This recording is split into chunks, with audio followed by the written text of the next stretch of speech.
Here is what I've been up to the last few months. January and February were full of problems for me.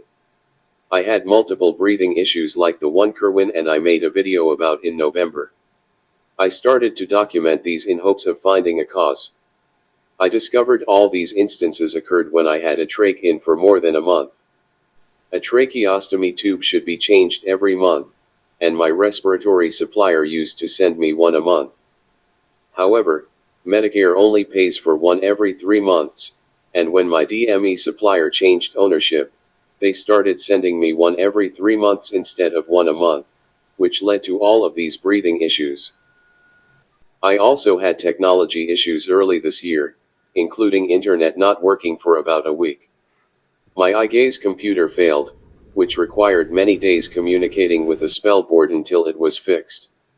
My blood sugars were running high, which led me to go back on the insulin pump and seek out a new endocrinologist after the disastrous 2 weeks I had with the insulin pump in the fall.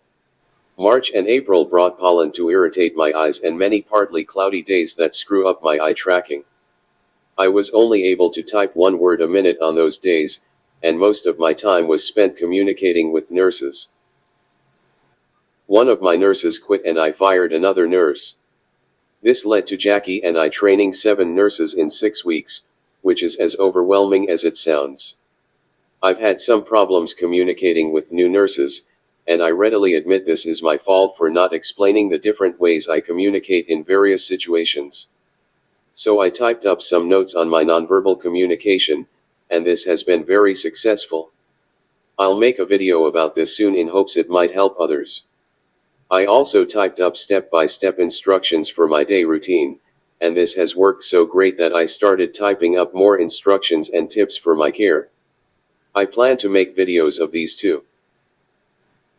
Now for the bright side of the last few months. I've been going out more, to a play, concerts, science talks, the ALS walk, family gatherings, and even my cousin's graduation. I greatly enjoy these outings. I just wish they didn't take up a huge chunk of my day and my eye gaze worked outdoors. I have 2 wonderful new nurses, who I plan to interview soon. And I'm much better prepared for future nurse training and new nurses with a bunch of written materials.